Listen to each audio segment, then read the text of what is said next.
Olá, meu irmão, seja bem-vindo ao nosso 11º episódio nesta série das profecias para o fim.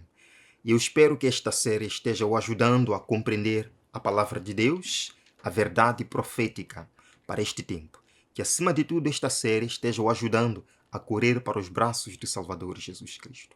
E corra logo, sabe por quê? Porque a porta da graça ainda está aberta. Mas note, um dia ela vai se fechar.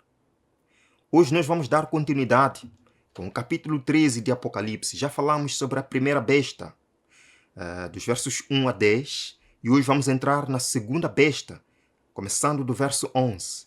E a Bíblia nos dá algumas descrições que vão nos ajudar a identificar essa besta. E a Bíblia também nos dá detalhes sobre essa segunda besta e o papel que ela tem nos últimos dias de ressuscitar, restabelecer a supremacia da primeira besta. Em Apocalipse capítulo 13, nós vemos duas bestas.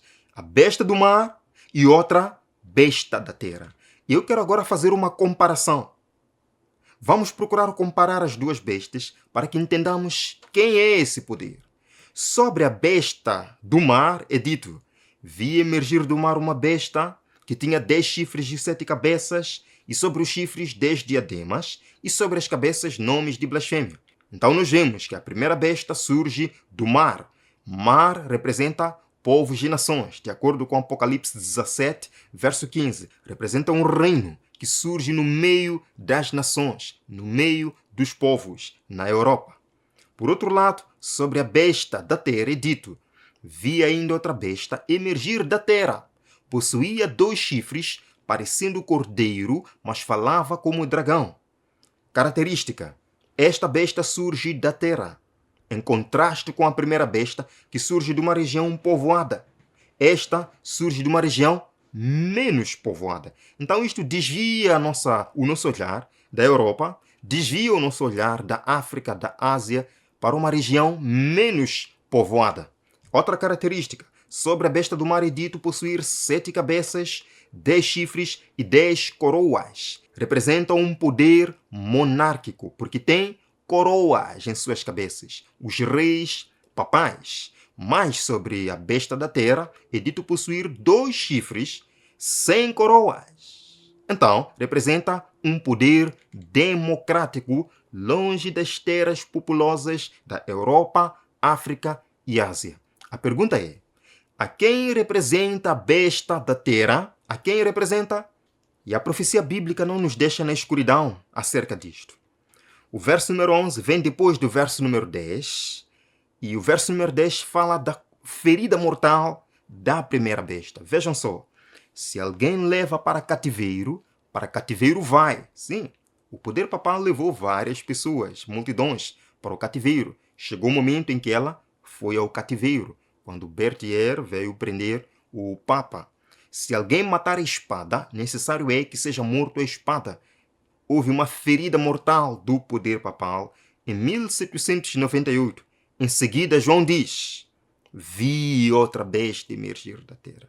Então, essa besta da terra surge na segunda metade do século XVIII, quando o papado estivesse sofrendo a ferida mortal. A besta da terra, irmãos, surge no contexto da ferida mortal da primeira besta. E essa nação, esse reino democrático, longe das terras povoadas, surge como o berço da liberdade religiosa. Parece cordeiro, parece defender princípios cristãos, parece uma nação livre e independente, mas fala como dragão. Em algum momento da história, essa nação vai levar o mundo todo a adorar a primeira besta que recebeu a ferida mortal e que foi curada. Vejam, irmãos, está muito claro quando nós comparamos com a história. Por volta de 1776, as colônias na América tinham se unido e travaram a guerra revolucionária, separando-se da Europa. Estava surgindo agora uma nação livre e independente, uma nação sem papa e sem rei. Em 1789, entrou em vigor a Constituição Americana, que defende liberdade para todos, uma Constituição que difere muito daquilo que acontecia no Velho Mundo, na Europa, da tirania, da ditadura religiosa. Apocalipse capítulo 12, verso 15, descreve uma multidão de cristãos peregrinos. Cristãos pertencentes à mulher do Apocalipse capítulo 12, refugiando-se nessa nova nação livre e independente. Vejam, irmãos, então a serpente arrojou da sua boca, atrás da mulher, água como um rio, ou seja, uma multidão, a fim de fazer com que a mulher fosse arrebatada pelo rio. A mulher aí representa a igreja de Cristo. E o verso 16 diz: a terra, porém, socorreu a mulher. Quem é a terra que socorreu a mulher? Claro, irmãos, a besta da terra socorreu a igreja. E a terra abriu a boca e engoliu o rio que o dragão tinha arrojado de sua boca. A América surge como uma nação livre, liberdade religiosa, e vários peregrinos vão lá se refugiar. Vemos aqui, puritanos e outros grupos foram para lá. Não há dúvidas, meus amigos, o contexto é bastante claro aqui. Quando João vê uma besta surgir da terra, está falando claramente. Jesus está lhe mostrando os Estados Unidos da América, o último império, com uma missão especial na profecia. Apocalipse 13, verso 1, mais uma vez, diz que esta besta possuía 2 chifres. Os 2 chifres representam os princípios fundamentais da República Americana. Liberdade civil, liberdade religiosa, ou seja, republicanismo e protestantismo. Diz, parecendo o Cordeiro, é uma nação que parece Cristo, parece cristã, parece defender os princípios cristãos, mas fala como o dragão, e o dragão é Satanás. E como é que uma nação fala? Através de suas leis, o que nos mostra que em algum momento no futuro, a América vai portar-se como dragão, vai portar-se como Satanás. A liberdade religiosa que sempre defendeu vai acabar. É isso mesmo. É isto que a profecia está a nos dizer. E é interessante que a América, por muito tempo, não queria nada saber do poder papal. É isso mesmo, ao longo da história, a América não queria nenhuma relação diplomática com a Santa Sé, não queria nenhuma relação com o Vaticano. Por exemplo, em 1852, quando o Papa Pio IX enviou para Washington um bloco de granito para ser colocado num monumento que estava sendo construído, o povo americano protestou. Pegaram aquele bloco de granito, foram lançar nas águas do rio Potomac, dizendo, em outras palavras, não queremos o Papa na América, não queremos Roma na América. Surge como uma nação que defende princípios cristãos. Vejam, a primeira emenda da Constituição americana diz: o Congresso não fará nenhuma lei concernente ao estabelecimento de uma religião ou proibindo o livre exercício dela. A América proíbe o estabelecimento de uma religião oficial do Estado. Esse é o princípio da América, o que difere dos princípios da primeira besta. A América não proíbe o livre exercício da religião. Todo americano tem liberdade para escolher a sua religião. Essa é a América livre e independente. No artigo 6 da primeira emenda, nunca nenhum teste religioso será requerido como qualificação para qualquer cargo de confiança ou público nos Estados Unidos da América. Esta é a Constituição dos Estados Unidos da América. Uma separação clara entre igreja e Estado, diferente do que acontecia no velho mundo na Europa, em que uma igreja governava o poder do Estado para punir o herege. Agora, como a Bíblia diz, parece cordeiro, mas fala como dragão. Embora os pioneiros da América defendessem liberdade civil, liberdade religiosa, eles não eram cristãos e tinham pavor pelo cristianismo. Vejam aqui, amigos, neste livro, nesta revista é dito, eles eram fortemente guiados pelas ideias do grande iluminismo da Europa. Líderes do pensamento iluminista, tais como John Locke, Rousseau, Voltaire, influenciaram grandemente os fundadores da América. Embora eles defendessem o livre exercício de qualquer religião, eles entendiam os perigos da religião. A maioria desses homens cria no deísmo e muitos frequentavam lojas maçônicas. George Washington era maçom, Benjamin Franklin era maçom, Thomas Jefferson era maçom, James Monroe era maçom, Franklin Roosevelt era maçom e vários outros. A maior parte desses homens pertencia ao Clube dos Homens Sábios, a Irmandade Secreta, mais conhecida como Illuminati. Eles eram iluministas. Por isso que logo de começo a palavra de Deus diz: parece cordeiro, parece uma nação que defende princípios cristãos, parece uma nação baseada em princípios cristãos, mas fala como um dragão. Verso número 12. Exerce toda a autoridade da primeira besta na sua presença. Qual é a nação hoje que exerce a autoridade no mundo? Tirando o Vaticano, né? Qual é a nação hoje? Os Estados Unidos da América. Há dúvida quanto a isso? Qual é a nação que manda no mundo? Onde é que está a ONU? Está nos Estados Unidos da América. Onde está a superpotência mundial? Nos Estados Unidos da América. Onde é que estão o maior exército do mundo? Estados Unidos da América. Onde é que está a maior rede de comunicação do mundo? Estados Unidos da América. Onde é que está a maior rede de entretenimento? Hollywood, Disney, Estados Unidos da América. Exerce a autoridade da primeira besta. Os Estados Unidos da América hoje manda, assim como o papado mandava na Idade Média. E diz: faz com que a terra e os seus habitantes adorem a primeira besta, cuja ferida mortal fora curada. Meus irmãos, está aqui o ponto central. Está aqui o ponto central. A ferida mortal do papado, que começou a ser curada em 1929, chegará ao clímax. Será completamente curada quando a América aliar-se ao papado e levar o mundo todo a adorar o papado. Lembram? Que nação ajudou o papado a adquirir domínio na Idade Média, ou lá no começo, em 538? A França, certo? O rei dos francos batalhou muito para destruir as 3 tribos bárbaras. Foi a França.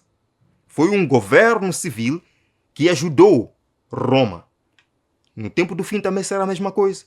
Um governo civil poderoso, uma potência mundial, ajudará Roma a restabelecer a supremacia perdida. Vejam aqui, amigos, vejam aqui. Durante muito tempo as pessoas diziam: isto é impossível de acontecer. Isto é impossível de acontecer, primeiro porque a América não tinha relações diplomáticas com o Vaticano. Esse era o primeiro problema.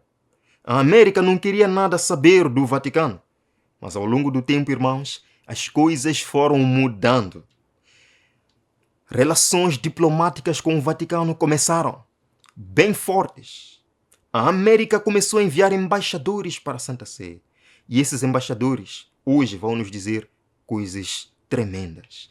Vejam aqui, irmãos, neste livro é dito: relações informais recomeçaram em 1939, quando o presidente Franklin Roosevelt apontou Taylor como seu enviado pessoal junto à Santa Sé. Em 1981, o presidente Reagan nomeou para o posto um católico, William Wilson, e Wilson serviu até 1984, quando o Vaticano e os Estados Unidos da América começaram a ter plenas relações diplomáticas, e Wilson se tornou o primeiro embaixador dos Estados Unidos na Santa Sé. Queridos, de 1929, o começo da cura da ferida mortal do papado, as coisas mudaram.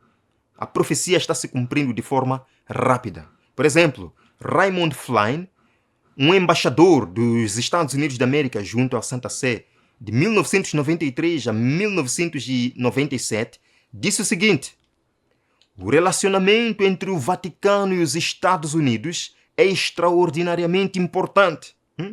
É do interesse nacional dos Estados Unidos da América manter fortes relações diplomáticas com o Vaticano. Para uma nação que desprezava todos os princípios do papado, hoje vem dizer: é do interesse da América manter fortes relações com o Vaticano. As coisas mudaram, meus amigos. As coisas mudaram. Vejam aqui, através deste relacionamento, desta diplomacia, os Estados Unidos da América impelirão o mundo a agir em defesa dos interesses do papado. Vocês já ouviram falar da CCA, Campanha Católica pela América. Vejam aqui na Wikipédia. Campanha Católica pela América. O que é isto?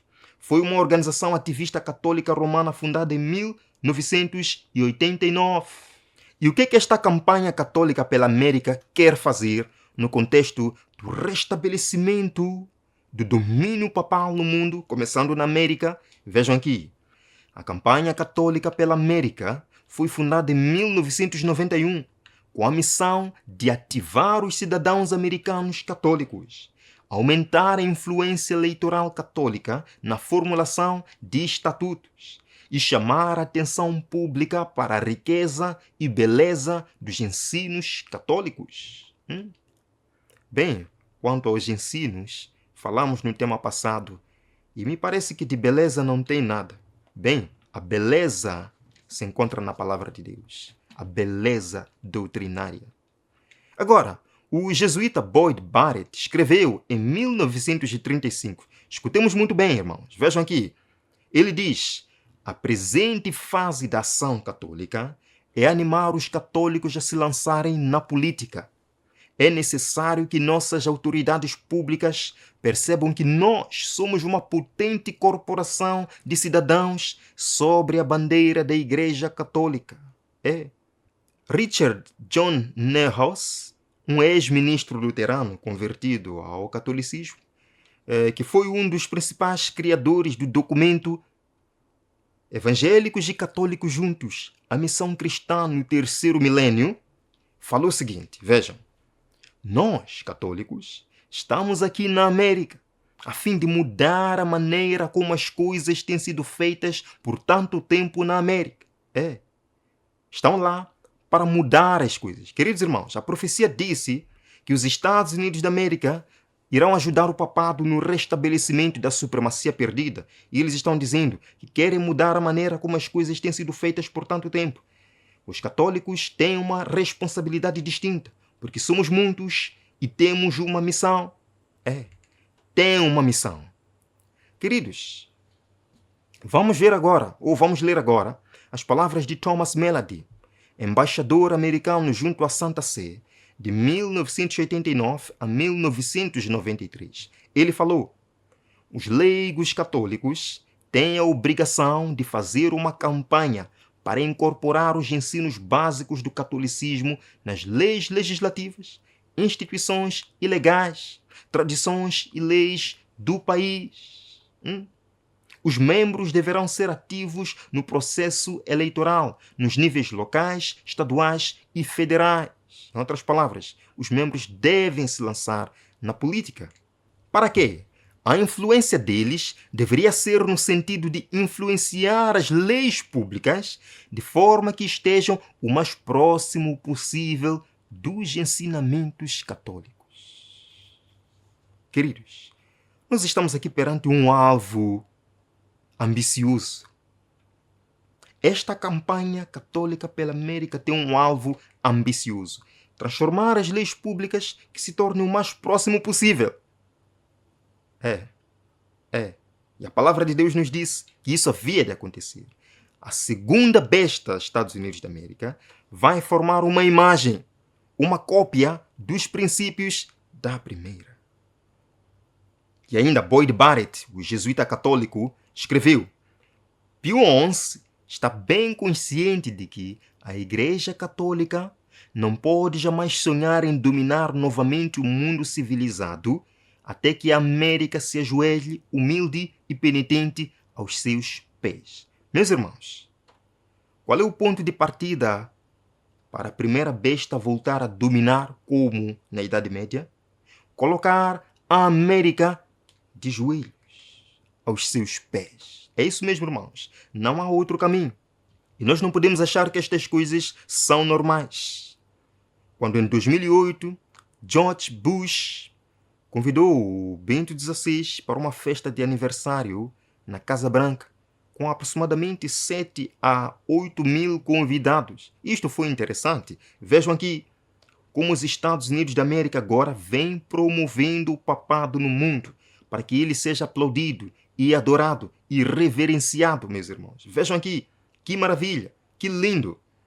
Não só Vimos também algo fantástico em 2015, quando, a convite de Barack Obama, o Papa Francisco, pela primeira vez na história, entra no Congresso americano. E ele foi aplaudido várias vezes por republicanos e democratas, pela multidão que estava ali presente. Isso nos mostra, amados irmãos, que lentamente não, rapidamente, a profecia vai se cumprindo diante dos nossos olhos. Apocalipse 13, verso 14 diz que a América seduz os que habitam sobre a terra, por causa dos sinais que lhe foi dado executar diante da besta, dizendo aos que habitam sobre a terra que façam uma imagem à besta. Qual besta? Aquela que ferida a espada sobreviveu. A América está seduzindo o mundo com as suas atitudes. Está convidando o mundo para formar uma imagem. A primeira besta, a besta que recebeu ferida mortal em 1798, mas que a ferida foi curada em 1929. O que é a imagem da besta? Imagem da primeira besta significa adotar princípios que nortearam a primeira besta durante os séculos de supremacia. Vemos aqui há alguns princípios nesse livro aí. Primeiro princípio da primeira besta. Ninguém é livre para seguir e professar aquela religião que, guiado pela luz da razão, ele deve considerar verdadeira. Ninguém está livre para adorar. E para aqueles que acompanham neste canal as atualizações proféticas, estamos vendo o que a América está preparando. Convenção constitucional para acabar com a liberdade religiosa. Esse é um princípio papal.